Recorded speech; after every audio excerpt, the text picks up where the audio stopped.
छात्रों पे आंसू गैस के गोले क्या मांग रहे थे? चांद नहीं मांग रहे थे, नौकरी मांग रहे थे। और वो 2 करोड़ वाला भी ना मिले। घर के एक कमरे में लाशें सड़ रही हैं, तो क्या तुम दूसरे कमरे में प्रार्थना कर सकते हो? मेरी बेटी की एक साथ में लड़की पढ़ती थी, 2 बेटियां थी, माता पिता 1 हफ्ते के अंदर दुनिया से चले गए, उसको नंबर बताएंगे हम?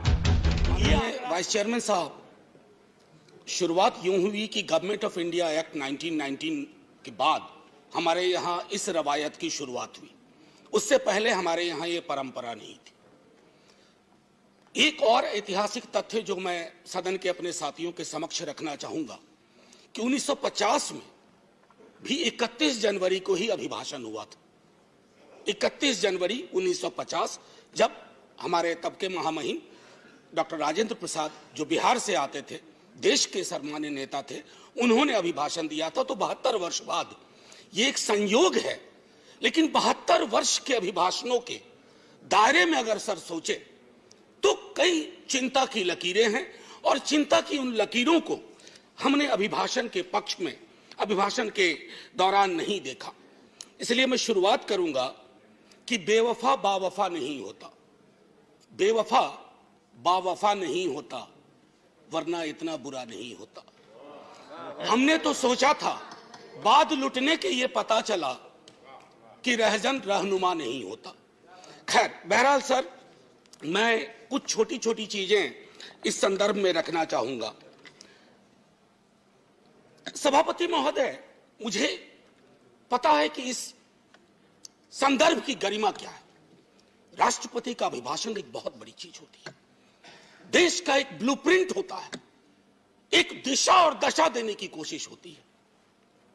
हम विपक्ष में हैं, लेकिन देश की दशा और दिशा से चिंतित अगर हम हैं तो अभिभाषण की पंक्तियों में भी वो चिंता की लकीरें दिखनी चाहिए थी। जब वो चिंता की लकीरें नहीं दिखती हैं तो एहसास होता है। कभी कभी मैं सोचता हूं माननीय सभापति महोदय कि महामहिम सोते जागते अपने सलाहकारों से बात करते, टेलीविजन देखते, सोशल मीडिया देखते, संवाद करते, क्या उनको नहीं लगता होगा कि देश के विजुअल्स बहुत अच्छे नहीं हैं? छात्रों पे आंसू गैस के गोले क्या मांग रहे थे? चांद नहीं मांग रहे थे, नौकरी मांग रहे थे। और वो 2 करोड़ वाला भी नहीं मांग रहे थे, कह रहे थे बाकी वाला बचा हुआ दे दो। आपने लाठियां बरसाई। तो मैं ये सोचता हूं कि महामहिम के अभिभाषण में अगर इस तरह की चिंता ना हो तो सर, भाषण ना कागज का पुलिंदा लगता है, और अच्छा नहीं लगता है उसे कागज का पुलिंदा कहना। दूसरी चीज माननीय सभापति महोदय, कोरोना पर मैंने विस्तार से इस सदन में चर्चा की है। कोरोना को लेकर के भी जो चिंता आनी चाहिए थी वो नहीं आई। अब आइए अर्थव्यवस्था के बारे में मैंने कहूं, बजट को उसके लिए मैंने तय किया हुआ है, लेकिन मेरा मानना है कि सन 50 से लेकर अब तक किसी की भी सरकार हो, मैं जानता हूं ये लिखा कहां जाता है, लेकिन जहां लिखा जाता है मैं आग्रह करूंगा कि अगर हम सोच सके, सत्ता पक्ष और विपक्ष, तो राष्ट्रपति के अभिभाषण को दलीय दायरों से ऊपर कर दीजिए। राष्ट्रपति का अभिभाषण, कल को आपकी सरकार ना हो, ये मैं अपील बाकी लोगों से भी करूंगा जो सरकार में आएंगे कल को, कल नहीं आएंगे परसों आएंगे, कभी तो आएंगे। मैं सिर्फ ये कहना चाहता हूं कि सर, अभिभाषण को एक नॉन पार्टीजन डॉक्यूमेंट बनाइए, नॉन पार्टीजन डॉक्यूमेंट। राष्ट्रपति देश के राष्ट्रपति हैं, उनके सरोकार में देश का सरोकार दिखना चाहिए माननीय सभापति महोदय। अब दिक्कत ये होती है ना माननीय सभापति महोदय कि अभिभाषण में सर्वेश्वर की एक लाइन थी सभापति महोदय, अगर तुम्हारे घर के एक कमरे में लाशें सड़ रही हो तो क्या तुम दूसरे कमरे में प्रार्थना कर सकते हो? अगर तुम्हारा जवाब हां है तो मुझे तुमसे कुछ नहीं कहना है। यही रख करके बात मैं खत्म करता हूं इस संदर्भ के। सर, पैरा 4 माननीय राष्ट्रपति जी के अभिभाषण का है, जो कहता है remembering the past and learning from it. Sir, इतिहास की एक अपनी स्मृति होती है और स्मृतियों का एक इतिहास होता है, और विश्व इतिहास गवाह है सर, जिस किसी ने भी अतीत की स्मृतियों के साथ छेड़छाड़ करने की कोशिश की, उसको बदलने की कोशिश की, वो इतिहास के फुटनोट में चले गए। इतिहास नहीं बदला, वो इतिहास के फुटनोट में चले गए। नेताजी सुभाष बोस, अरे देश के नेताजी हैं, आपने उनको इंपीरियल कैनोपी में रखने का, अगर नेताजी कहीं से आ जाते हैं तो कहते कैनोपी मत रख भाई, दिलों में रख, दिलों में रख। मैं ये इसलिए कह रहा हूं, मैंने नेताजी की चिट्ठियां पढ़ी हैं नेहरू जी के नाम, मैंने नेताजी की चिट्ठियां पढ़ी हैं बापू के नाम, मैंने नेताजी की चिट्ठियां पढ़ी हैं तमाम उस दौर के लीडर्स के नाम। कहां कद था नेताजी का, नेहरू जी का, बापू का, पटेल का, और विवेचना कौन लोग कर रहे हैं? मैंने इसी सदन में कहा था कि बौनी समझ के लोग लंबा इतिहास नहीं लिख सकते, लंबी लंबी लंबी लकीर नहीं खींच सकते। एक बार चिंता करिएगा सर, मैं ये कह रहा हूं कि बापू के राम की संकल्पना करिए। अच्छा, इससे पहले एक हल्के में एक बात कहूं माननीय सभापति महोदय, मैं कभी कभी सोचता हूं 1952 में पहला चुनाव लड़ा हमने सर, 52 में हम पार्टीशन से निकल के आए थे, पीड़ा थी बहुत, लाखों लोग मारे गए उधर और लाखों लोग मारे गए इधर। लेकिन सर 52 का चुनाव हुआ था समावेशी विकास पर, रोजगार पे। 70 साल बाद हम चुनाव लड़ रहे हैं किस चीज पे? देख लीजिए। मुझे तो कभी कभी ताज्जुब होता है कि पाकिस्तान में चुनाव हमारे नाम पे नहीं होता है, लेकिन हमारे यहां चुनाव पाकिस्तान के नाम पे होता है। अमन जी, अब मैं तो कह रहा हूं कि जिन्ना कहीं भी होंगे सोच रहे होंगे कि जो जीते जी मैंने नहीं पाया, भाजपा वालों ने मुझे मरने के बाद दे दिया। ये मैं समझता हूं हम सब के लिए सर चिंता का विषय होना चाहिए। सर, मैंने कहा था कि बापू के राम, जब इतिहास की बात करते हैं सर, ये किताब है प्रार्थना खंड, बापू की किताब है, बापू की प्रार्थनाओं का संकलन है। मैं आग्रह करूंगा सब पढ़ें।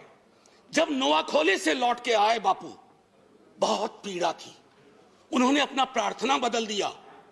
वो प्रार्थना भजमन प्यारे सीताराम की जगह भजमन प्यारे राम रहीम, भजमन प्यारे कृष्ण करीम। आप क्या कर रहे हैं? कृष्ण और करीम के बीच में कटीली दीवार लगा रहे हैं, राम और रहीम के बीच में दीवार लगा रहे हैं। ये दीवारें आज हो सकता है ताली दिलवा रही हों, आप मिट जाएंगे, ये दीवारें भी मिटेंगी, वक्त वक्त की बात है। बस एक बार सोचेगा जरूर, क्योंकि बापू पे माल्यार्पण आप भी करते हैं और बहुत, बल्कि आप चश्मे पे कर दिया, आपने महदूद कर दिया। बापू का चश्मा लीजिए, बापू को चश्मे में मत रखिए, ये मेरा आग्रह होगा। एक चीज तो ये थी सर, माननीय सभापति महोदय, कोविड के संदर्भ में मैं बोलूंगा नहीं, मैंने पहले ही कहा, इश्तेहारबाजी हो रही है। जो सरकारें, मैं सिर्फ केंद्र को नहीं कह रहा हूं, जो सरकारें कोविड के वक्त में नदारद थी, सोशल मीडिया गवाह है, वो सरकार 4 पन्ने का इश्तेहार दे रही है। अब पहले नेता लोग काम करते थे तो लोग कहते थे अरे सोच दम ईमानदार है, काम दमदार है। अब लगता है दूसरे का भरोसा नहीं, खुद ही छपवा दो, सोच ईमानदार काम दमदार। अरे लोगों को बोलने दीजिए। अब देखिए सर, दूसरी चीज कोविड के संदर्भ में मैं आपको कहूंगा, जब आप कहते हैं ना कि फलाने की तुलना में यहां इतने कम मरे वगैरह, 18 से तुलना करते हैं, सर जिन परिवारों के चिराग गुम हुए ना, उनके लिए मौत आंकड़ा नहीं है सर। मेरी बेटी की एक साथ में लड़की पढ़ती थी, 2 बेटियां थी, माता पिता 1 हफ्ते के अंदर दुनिया से चले गए। उसको नंबर बताएंगे हम कि ये आंकड़ा है तुम्हारे बाबूजी का, ये आंकड़ा है तुम्हारी मां का। ये नहीं होना चाहिए सर, इतनी तो संवेदनशीलता होनी चाहिए, सरकार किसी की भी हो सर। समानता और बंधुत्व के संदर्भ में बाबा साहब भीमराव अंबेडकर की चर्चा की गई है सर, मैं क्या कहूं। ये महादेव गोविंद रानाडे लेक्चर है। बस मैं कहना, बाबा साहब ने एक बात बार बार कही थी, वो कही थी कि भैया डेमोक्रेसी को सबसे बड़ा खतरा है हीरो वर्शिप, उससे बचा लेना। लेकिन हमने क्या किया है, पूरी की पूरी डेमोक्रेसी को हीरो वर्शिप में तब्दील की है। आप कहिएगा पहले भी हुआ था, अरे जब पहले हुआ तो अच्छा नहीं था, अगर आज हो रहा है तो बुरा है। क्या हो गया सर, आजकल देखिए शब्दावली बदल गई है। वाजपेयी जी की सरकार एनडीए गवर्नमेंट कही जाती थी, या आपकी भी सरकार शुरू में जब बनी थी तो एनडीए गवर्नमेंट या बीजेपी गवर्नमेंट, अब कहते हैं मोदी गवर्नमेंट, अब हो गई ये केजरीवाल गवर्नमेंट। सर ये जो बीमारी है ना, पूरी सरकार व्यक्ति केंद्रित हो जाएगी ना सर, तो डेमोक्रेसी में दिक्कत क्या हो जाती है कि डेमोक्रेसी को सबसे बड़ा खतरा डेमोक्रेसी को सबसे बड़ा खतरा कल्ट से होता है। If a leader becomes a cult, first the internal democracy is destroyed, then democracy everywhere is destroyed and everybody will suffer. आज भूपेंद्र जी ने किताब लिखी है राइज ऑफ बीजेपी। मैं समझता हूं बीजेपी कहीं अगर ऐसे हालात रहे, he has to write another book, fall of BJP. Sir, अब मैं ये कहना चाहता हूं, जब प्रजातंत्र का मूल है अपने साथियों के लिए आदर और सम्मान की भावना।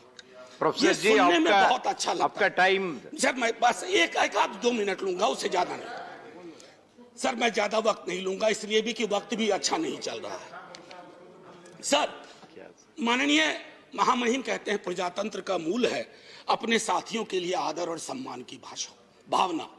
मैं आग्रह करूंगा सबों से, सिर्फ आपसे नहीं, हमारी शब्दावली क्या हो गई एक दूसरे के लिए। हम युद्ध की शब्दावली का इस्तेमाल करते हैं, हम चुनाव लड़ते हैं एक दूसरे के खिलाफ। किस तरह की शब्दावली का बिहार चुनाव में प्रयोग हुआ और किस तरह की शब्दावली का अभी चुनावों में प्रयोग हो रहा। अरे चुनाव कोई जीते, कोई देशद्रोही नहीं है इस देश में। हमारे आपकी संकल्पना में फर्क हो सकता है। ना मैं आपको देशद्रोही मानूंगा, ना आपको अधिकार देता हूं कि आप मुझे देशद्रोही कहें, क्योंकि तराजू पे तौलिएगा तो शायद चिंता आपको अपनी होगी, मेरी नहीं होगी। ये मैं कहना चाहता हूं। कहां से देशद्रोह का मामला आ गया? सर, अब मैं एक एक कह करके खत्म ही करूंगा। मैंने पहले भी कहा था और दोहरा रहा हूं। सर, ये जो पूरा का पूरा डिस्कोर्स है, विमर्श है, सबको बैठ करके राजनीतिक विमर्श बदलना चाहिए, सब खत्म हो जाएगा। सर, अब आइए पारा 15, 1 मिनट और लूंगा, 1-1.5 मिनट। फूड सिक्योरिटी को लेकर के बड़ी बड़ी बातें होती है। सर, गोदाम से पेट तक की यात्रा सुनिश्चित नहीं करवा रहे हैं आप अन्न का भंडारण आपको है, लेकिन हासिल क्या है? 116 मुल्कों में आप 101वें नंबर पे हैं। भुखमरी, पेट की लानत सबसे बड़ी लानत होती है। अगर मंदिर भी बनवा रहे हैं तो उसमें प्रसाद चढ़ाने के लिए पैसा चाहिए। अगर मजार पर जा रहे हैं चादर चढ़ाने के लिए पैसा चाहिए। लोगों के पास कुछ बचा नहीं है। ये चिंता नहीं होनी चाहिए। मैं जानबूझ करके प्रेस फ्रीडम इंडेक्स की बात नहीं कर रहा, मैं जानबूझ करके डेमोक्रेसी इंडेक्स की बात नहीं कर रहा हूं, क्योंकि शांता छेत्री जी के सवाल को खारिज करके आपने विंडिकेट कर दिया कि उनकी भावना क्या थी। सर, पैरा 70 आखिरी ही है। पैरा 70 में आते हैं एक भारत श्रेष्ठ भारत। सर, बिहार इसमें आता है या नहीं आता? या बिहार से 39 सांसद ले लिए, बिहार का काम खत्म? सर, मैंने पहले भी कहा था, अब बिहार ज्वालामुखी के ढेर पे है। लालू जी के टाइम से उस सदन में बात शुरू हुई, फिर राबड़ी जी हमारे मुख्यमंत्री, अभी नेता प्रतिपक्ष मुख्यमंत्री नीतीश कुमार जी और पूरा भी भाजपा का बिहार विधानमंडल दल हाथ जोड़ के प्रधानमंत्री जी से कहा कि प्रधानमंत्री जी, बिहार को विशेष राज्य का दर्जा दीजिए, दर्जा दीजिए। ये खैरात नहीं है। बिहार नहीं तरक्की करेगा तो देश की तरक्की में कभी 4 चांद नहीं लगेंगे, 2 चांद छूट जाया करेंगे, क्योंकि वो दोनों चांद पूर्वांचल से आएंगे। इसका आपको ध्यान रहे। सर, मैं एक आखिरी कहूंगा, चंद्रशेखर जी के साथ बहुत लोगों ने काम किया है। उन्होंने एक बात कही थी बड़ी मार्मिक, रहबरी के सवाल में। घर के डिजाइन में आमतौर पर मतभेद हो सकता है सामान्य दिनों में, लेकिन जब घर में आग लगी हो ना, तो डिजाइन में मतभेद नहीं होता है, सबको मिलकर आग बुझाना चाहिए। आज वो परिस्थितियां हैं। मैं इसलिए कह रहा हूं कि उन्होंने भी असंतोष के लक्षण बताए थे बिहार जैसे राज्य में, कि दिल्ली की नीति और नीयत की वजह से। मैं आपसे आग्रह करूंगा आपके माध्यम से कि महामहिम संज्ञान लें। और आखिरी सर, ये किताब है, मैं आग्रह करूंगा कश्मीर के बारे में। मेरे दोस्त, मैंने बार बार ये कहा है कि कश्मीर जमीन का टुकड़ा नहीं है, जम्मू जमीन का टुकड़ा नहीं है, लद्दाख जमीन का टुकड़ा नहीं है। जिंदा लोग बसते हैं। अगर आप यहां से नॉर्मल बोलते हैं तो घाटी में नॉर्मल लगना चाहिए। और मैं इसलिए भी कहूं कि ये लाल चौक एक यंग लड़के ने लिखी है, सर, बिहार का लड़का है, उसने ये बात लिखी है और कहा है कि नॉर्मैलिटी कैसे रिस्टोर की जा सकती है। सब पढ़ें। और आखिरी में sir, 14 please conclude. 30 second sir, north east के बारे में चर्चा हुई। 14 सिविलियंस की बर्बर हत्या हुई। क्या वो भारत के नागरिक नहीं थे? क्या उनके लिए एक शब्द नहीं होना चाहिए था? इसलिए मैं कह रहा हूं कि अभिभाषण सादा डॉक्यूमेंट ना हो, दर्द और पीड़ा हो। उसमें सब कुछ हो ताकि वो हमारा अभिभाषण हो, आपका अभिभाषण हो, सबका अभिभाषण हो। बस इतना कह करके सर, जय हिंद।